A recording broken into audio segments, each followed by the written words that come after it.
Your ritual strengthens your connection to your soul, to your spirit, to the divine. It strengthens your connection to your spiritual roots. It strengthens your awareness of your identity. It reminds you that you belong. It reminds you that you're part of something greater. You may see now, but when we are one, we bring more good about.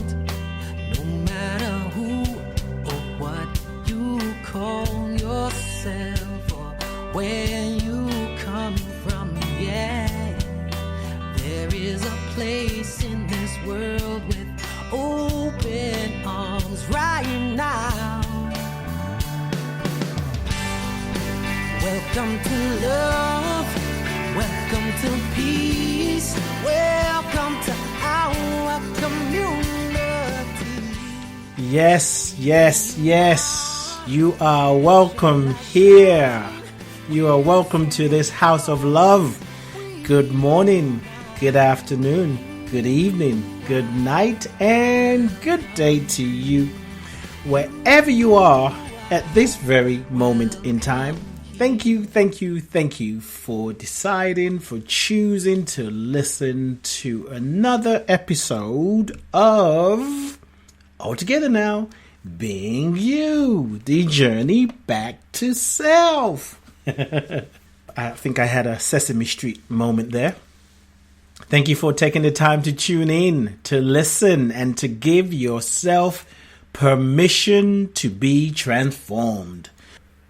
Our time together is about transformation, not just to hear the words, but to embody the words, embody the insight that you receive so that you are transformed. You are transformed when your mind is renewed. You think differently. You see life from a broader perspective, and then you are transformed. And then there's another level of transformation, which I won't go into right now. Why? Because I am Ade, if that's a good segue, but maybe I should try a different way. Because I am your transformational, let's try that again. Because I am your transformational agent. So, this shows, gatherings, radio shows, podcasts, and radio shows, workshops, whatever I do is really about transformation. And as a transformational agent, because that's a bit of a mouthful, I give you permission to call me Ade. And who am I? I am your beingness artist. Patting myself on the back. Being You, the podcast, is the journey back to yourself. The self with a capital S. That's right. This is episode 15. And we're going deep down. We're going into your... We're going deep down into your consciousness, into your mindset, into your heart set. Get ready for spiritual surgery. So we are talking about the power of ritual. The power of ritual. That's a word that has many meanings for people. For some people, it actually inspires fear. For some people, it's a word that's like maybe even neutral.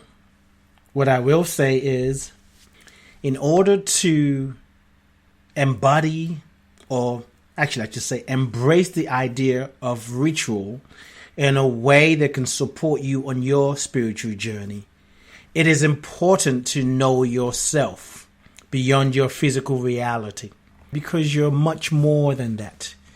You're more than your flesh. You're more than your experience. You're more than your, like India would say, you're more than the color of your eyes. It is important. It is essential. It is necessary to know who you are, to know yourself as an emanation of the divine. You come from the divine, from the source of all life. Just let that sink in. You come from the divine. You come from the source, the creator of all life. So your spiritual DNA is similar to the DNA of the Most High God, of the divine. So by default, the ability to create is your birthright. And you are endowed with spiritual qualities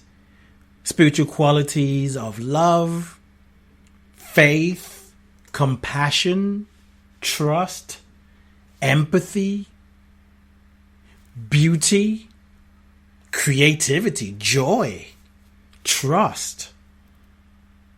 All these qualities are in you. So it's one thing to pray for them. It's another thing to pray and then move your feet. You pray and you demonstrate those qualities by your action. You bring them to life. You bring them into life by activating them. You activate them by your action, by showing up as love, by showing up as a compassionate being. All these spiritual qualities, love, trust, beauty, understanding, joy, is a state of mind. You activate them when you align with them emotionally. You activate love by emotionally connecting with the vibration of love. Emotionally connecting with the vibration of joy, of trust, of imagination, of beauty. When you emotionally connect with the spiritual qualities, you show up as the spiritual qualities. By showing up as the spiritual qualities, your vibration is different. You vibrate at a higher frequency. So when you show up in a room, we're still talking about ritual here. When you show up in a room, you change the environment. Emotionally aligning, becoming one with love, with trust, with compassion, with understanding, with beauty, with creativity, with imagination, activates them. And aligning, embodying, emotionally aligning with their spiritual qualities become easier with your daily rituals. Daily rituals, also known as spiritual practice. Definition of ritual. If you go to dictionary.com, they will tell you a religious or solemn ceremony consisting of a series of actions performed according to a prescribed order. Organized religions, they represent that. You go on a certain day, every week, maybe Wednesday, for some people Monday, Tuesday, maybe every day, I don't know. But definitely from the Christian faith, mostly on Sunday. That's a ritual. Some people can't break away from that ritual because they're afraid something's going to happen, or they're going to get uncomfortable, or they think they're going to get in trouble with God. What do you do? What are you doing on Sunday? Oh, no, I can't do anything. I'm going to church. Now, some people go to church on a regular basis on a Sunday because they need to be fed spiritually. Some people go because they think they're obligated to go. And not just the Christian faith. There's a lot of things that we do in our lives. We do it because we think we're obligated to doing it. That's really not a ritual. That's just obligation. Brushing your teeth is a ritual. That's not an obligation. You brush your teeth because you know that if you don't, it's not going to be a pleasant day for you. You might have to make several visits to the dentist soon if you don't brush your teeth. Simply put, a ritual is something you do regularly to achieve a certain result. Going to work can be considered a ritual Because now there are some people who go to work because they're trying to get paid. They're trying to pay their bills. So you know at a certain time, at the end of the week, in 2 weeks' time, or at the end of the month, you're going to get paid. You wake up, do what you need to do, and show up. Some people, their work is their passion. It's still a ritual because they understand the reward, the payback of showing up. They love what they do. And not doing it is almost like stopping themselves from breathing. In this word, ritual, for me, I believe it is very important for people of color, people of African descent, brown people, I'm talking about. Yep, brown. Not black people, brown. Because there ain't no black people on the planet. Look at the color black. I have my cell phone next to me. It's got a black cover. I'm dark, but I do not look like black. So yes, we can let that go now. It's all part of growing up and learning and evolving.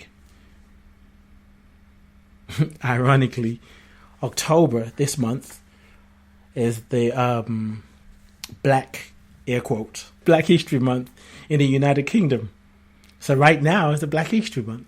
Maybe one day it'll be called Brown History Month. And that's important to celebrate, especially in the Western world. Black History Month is not celebrated in Nigeria, not to my knowledge. And it's almost like, why would you do that? Well, there are many reasons to do it, considering I know when I was in school, in what we call nursery and primary and secondary school, we learned some things about Nigeria, but we mostly learned about the British, British history. So yeah, those of us who live in the Western world, in America and the United Kingdom, well, the United States, and people say, well, why do we have Black History Month? There should be White History Month. Shut the flip up. Okay, I digress. I'll come to that another time.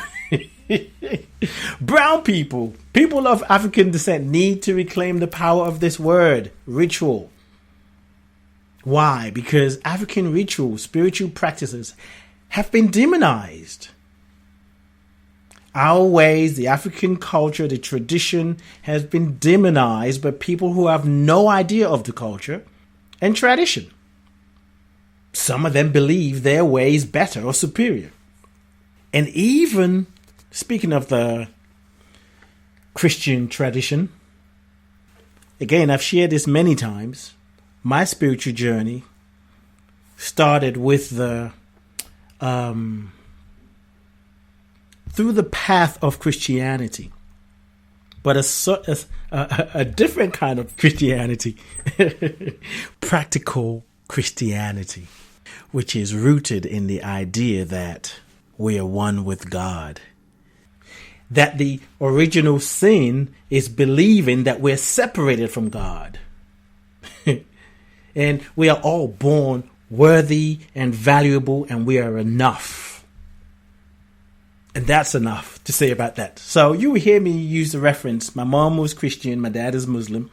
So, I embrace all religions. All of it doesn't work for me. I may not go to your center, your temple, your church, your gathering, if I feel like it doesn't align with what raises my vibration, that helps me feel connected. I know that I can go anywhere. I can hang out with some friends. I can go in nature and feel so deeply connected with the divine, deeply connected with God. So speaking about reclaiming the power of the word ritual, there was a time when tribe was looked down on. You have a tribe? You're part of a tribe? Again, it's associated with Africans and our ways being judged, considered primitive. And some of the things that scientists are discovering now, there are, you can say tribe if you want, tribe in, what's the word I'm looking for? There were people in countries in Africa who knew about the stars, the Dogon people. Some of the things that there are people in Nigeria, medicine men and women, healers and teachers who understand our connection with the universe, with the divine, with God, with love, with the metaphysics of this thing called life. But now tribe is acceptable, right? As it has been westernized. It is sexy to say, I found my tribe.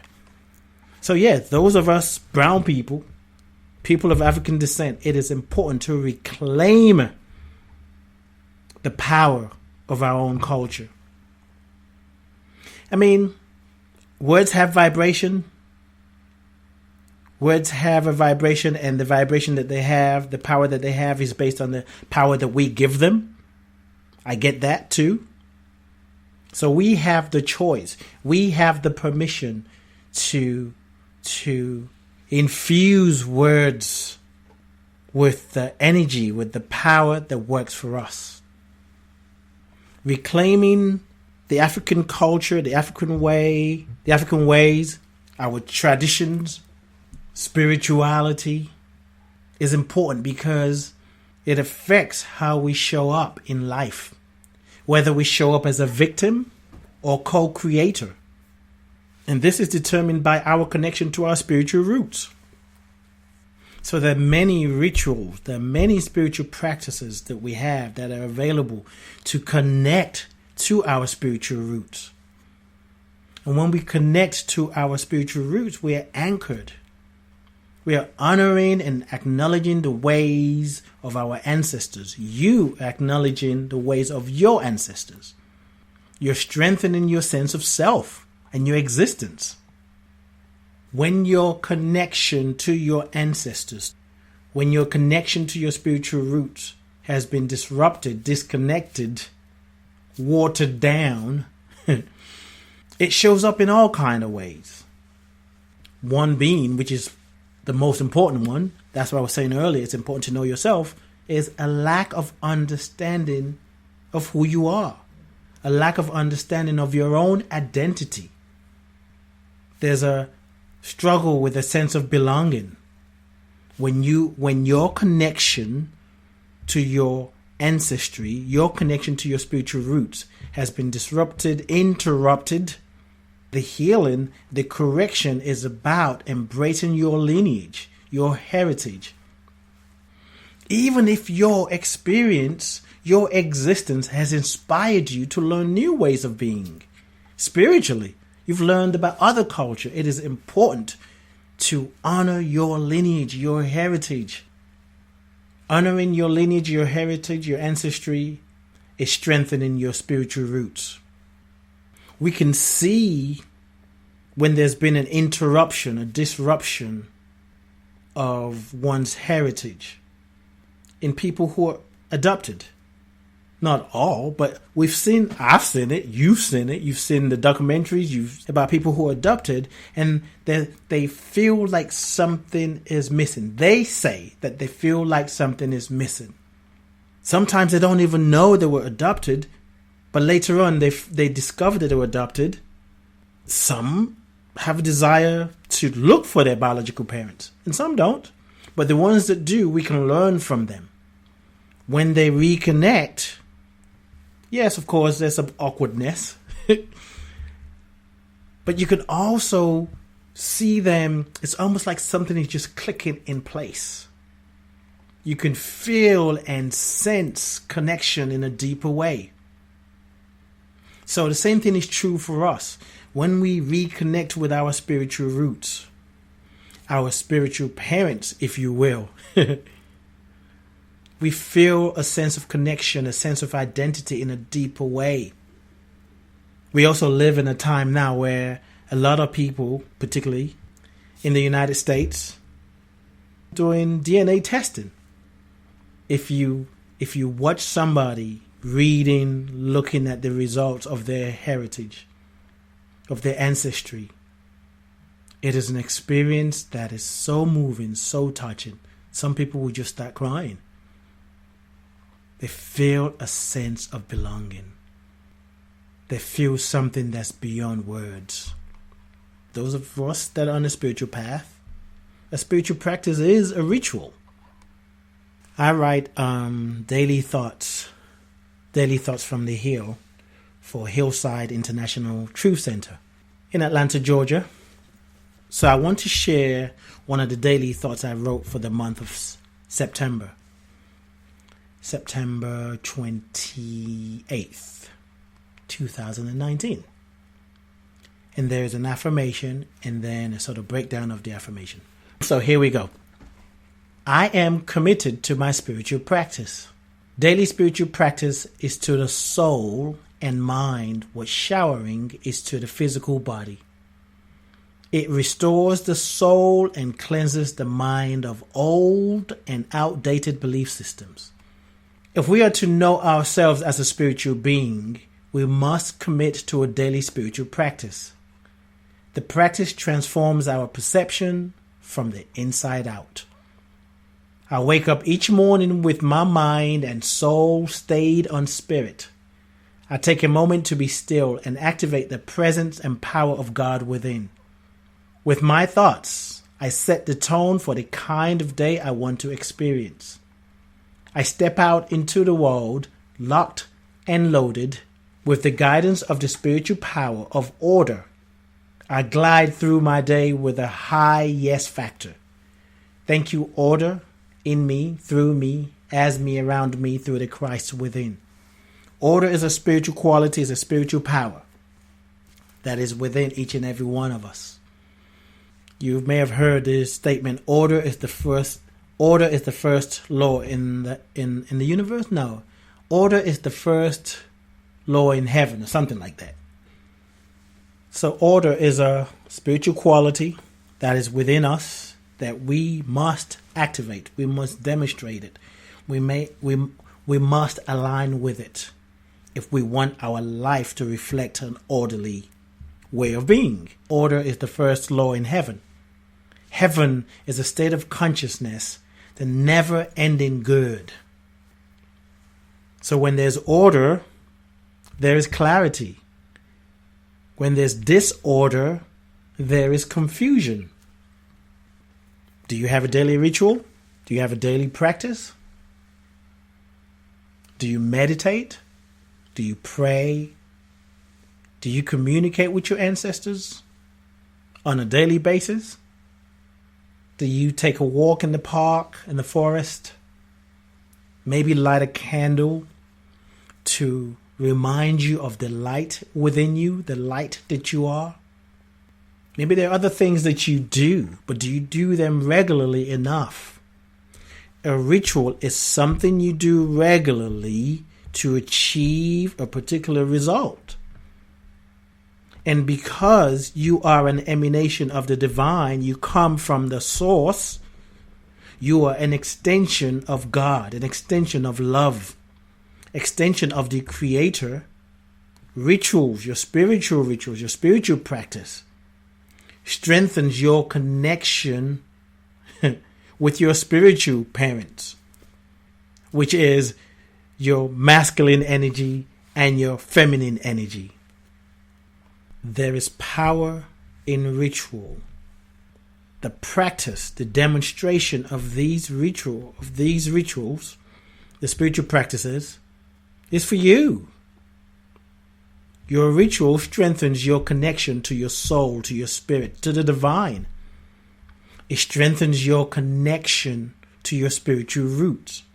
It strengthens your awareness of your identity. It reminds you that you belong. It reminds you that you're part of something greater. You're part of something bigger. You're part of a connection that you can't see with your physical eyes.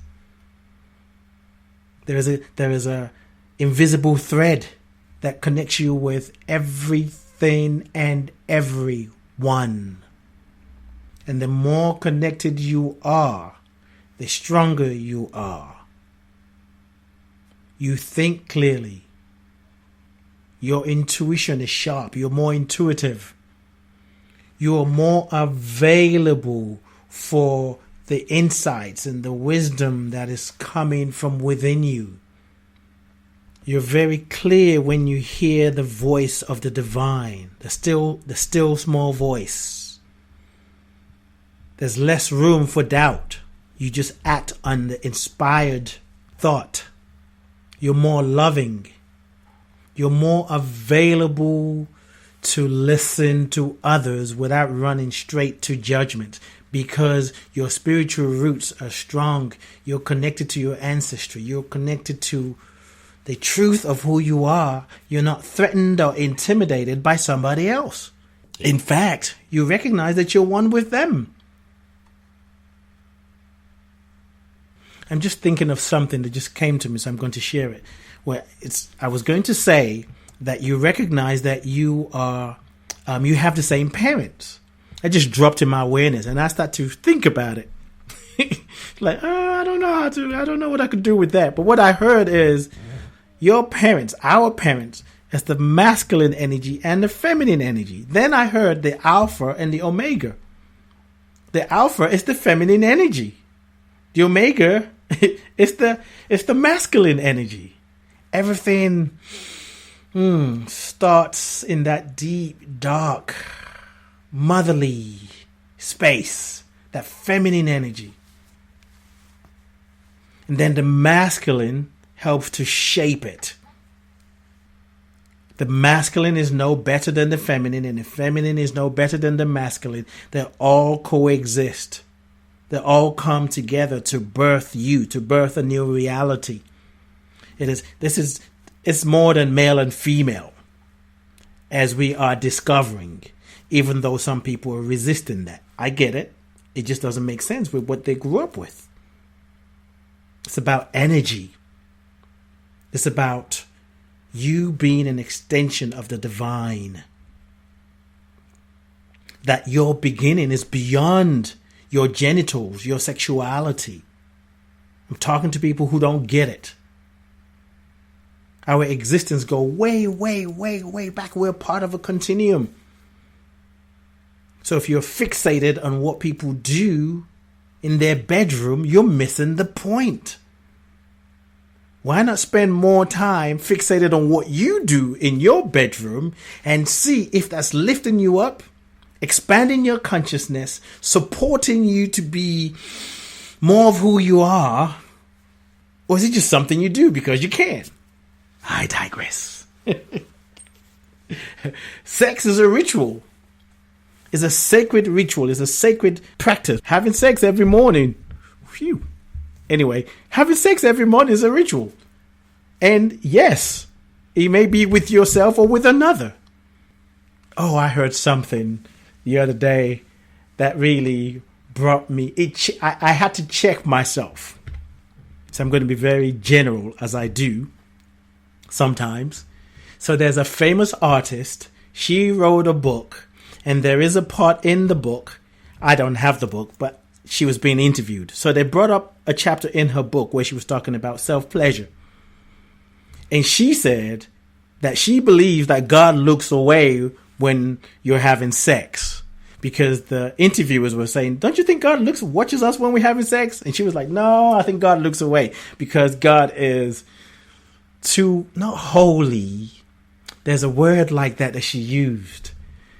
And oh, my judgmental self was like, what the are you talking about? Oh, I was judging her. And I found myself saying, that don't even make no sense. And then suddenly, I heard a voice say to me, well, when you are talking about God or your belief system about spirituality and what you believe that everyone is an extension of God, extension of source energy, that we are one with God and we're all connected, people look at you. Some people look at you like that too. And they may even judge you. I was like, check, got it. Because in that moment, I had a moment of clarity. Because I was judging, so this artist who wrote the book is of the Christian faith. And she's actually a little bit more of the expanded perspective. I'm just sharing my experience. But when she said God looks away when we're having sex, oh my God, I'm like, you got to be. But you know, we all have our meanings, our beliefs. And that causes a lot of division, divisiveness, a lot of separation. We must, it is important, it is necessary to understand that everyone is tapping into this one power, one presence called God, known by many names. We're just making up the names anyway. It doesn't have a name. Who named God? God. Did God say my name is God? Did God, even this statement I'm saying don't make any sense. This energy, this essence that is the source of all life, say, I am God. Well, in some holy books, they tell us that's what God said, but who was there to hear that conversation? We talk about ritual, taking me in different places, different cultures, different countries, different traditions, different people. We all have our way of identifying with this part of ourselves, this part of life, this thing called God, called the divine. We all have our unique way of relating with it. And we all have our way of understanding it. And whatever understanding, whatever way you relate to the God of your understanding is the way you relate to the God of your own understanding.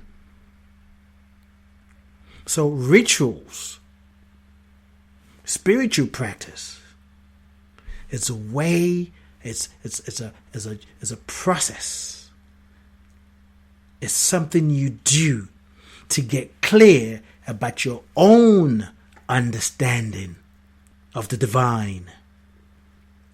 Through your rituals, you get so clear, you have a deeper understanding about your relationship with God, with the divine, with this power and presence that's beyond definition, that you have no longer have any need or desire to debate other people about their belief system.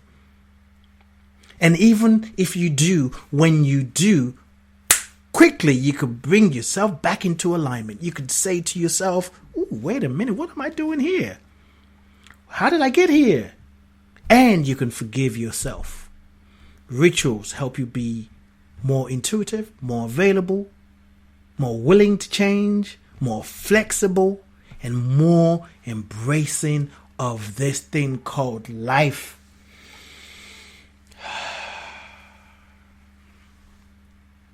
Take a journey inside. Take a journey inward. Wake up each morning with your mind stayed on spirit, stayed on the divine.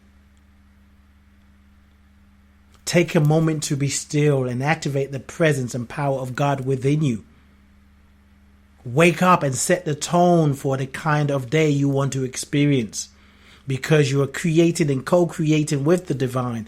You're creating and co-creating with the creator of all life. And don't convince yourself. And if you have, stop it. Convincing yourself that you don't have enough time to meditate, to pray. And that's fine too if you really believe that. But whenever you find yourself bumping against the wall of life, dancing with confusions, and you can't seem to know your way out, can't find your way out, don't know what the answer is, struggling to find the answer, I want you to remember this conversation. Maybe you need to go back and do a ritual to reconnect you back to the truth of who you are. To remind you that you are one with the divine and you have gifts and talents to share with the world. That in this moment you can choose to be loving. You can choose to feel loving. You can choose to be peaceful. You have a choice. You have a choice in how you see the world. You have a choice in what you allow yourself to believe. You have a choice. You have a choice in how you see the world. You have a choice in the meaning you give to what you're experiencing. You have a choice.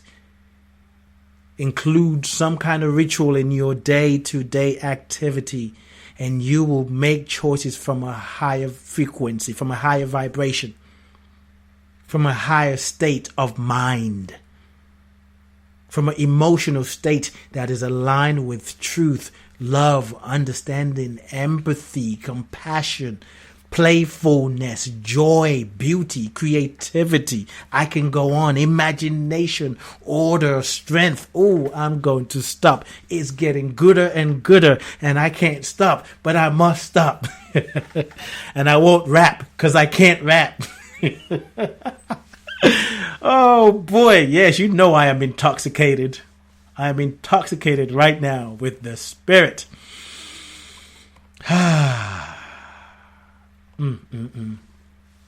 Thank you for listening.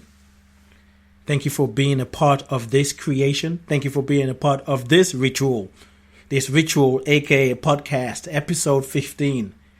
Being you is a ritual, the journey back to yourself. And I invite you to subscribe to the podcast, rate it, leave a feedback if you want to. I invite you to check out my website, lifecoachade.com, which is going through changes. I'm building one right now, and I'm changing some things on the one that I have. So, pardon the mess. There's a message coming. Stay tuned. And when you catch the message, you will be the messenger. So just embrace the mess that you experience on my website. Thank you, thank you, thank you. I love you. I bless you. I appreciate you. And I thank God for you. Thank you for being a part of my experience. Thank you for allowing me to be a part of your experience. And we are signing out as always. We're releasing the podcast. We're releasing this episode with our theme song. You are welcome here. Welcome yourself to life. Welcome yourself back to yourself. Anyway, the theme song, You Are Welcome Here by John Stringer. You can find out more about John Stringer by going to his website, johnstringerinc.com. John Stringer, INC, Inc. You can also find him on Facebook, Instagram, Twitter, and all the other social media platforms. I love you. I bless you. I appreciate you. And I thank God for you. Peace and blessings. No matter who or what you call yourself or where you come from, yeah, there is a place in this world with open arms right now. Welcome to love, welcome to peace, welcome to our community. Be who you are, let your light shine. We're so much more when we unite. You are welcome here. You are welcome here.